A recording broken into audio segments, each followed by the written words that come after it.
Hello there, weary peer grader. This is Kevin Bofsar with yet another reiteration of Lab 2 for Physics 2211.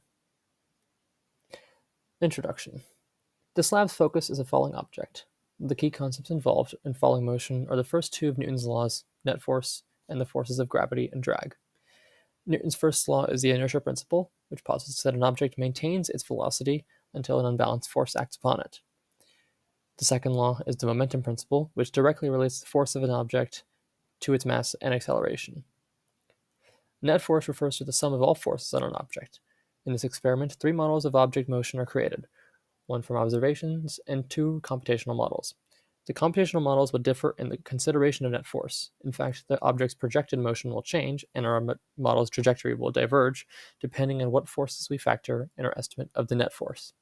Specifically, we'll be paying attention to the downward acting force of gravity by the Earth and the upward acting force of drag or resistance by the air. Experiment. In this experiment, a single fold of tissue was dropped from a height. Its fall was recorded and its position tracked throughout. The system in this example is limited to the tissue against the rest of the universe as its surroundings. Data. To capture positional data of the tissue as it fell, I analyzed the video frame by frame in Tracker. After calibrating the distance measurement and axes, the center of the tissue on each frame was manually selected, and Tracker determined each point's displacement automatically as pictured. With the data collected, the observational model was derived by plotting the position against the time.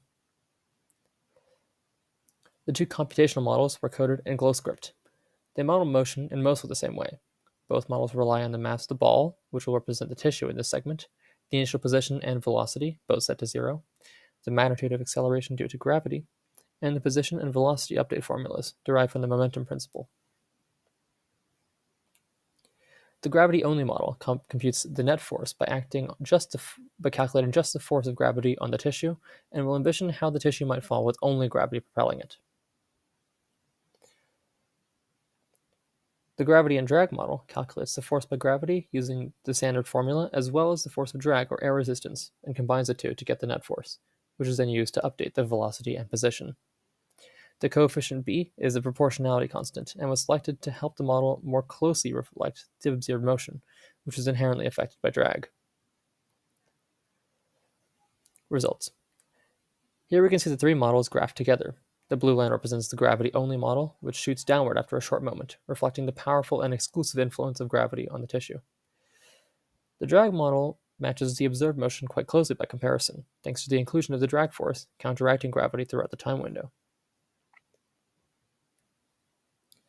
Error. As always when using Tracker, some amount of error is likely to occur during the placement of the tracking point in each frame. More specific to this experiment, it is worth noting that FNet could have included more forces in reality than were considered in the models, such as the air curtains in the room. Finally, the dropping of the tissue may have introduced a non-zero force that wasn't accounted for, and the initial velocity may not have been 0. What else? The gravity-only model exhibited constant acceleration thanks to the force of gravity being the only force on the object. As implied by the image, it speeds up indefinitely. By contrast, the model including drag maintains a relatively stable rate of change and shows no sign of speeding up.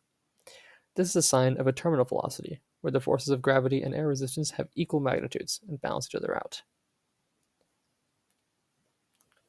As for a thrown object, it may have a non-zero initial velocity and start out with extra speed downward, but the speed of the object would still converge to the same terminal velocity, which is only dependent on the gravitational force and the drag force, but not on the starting speed.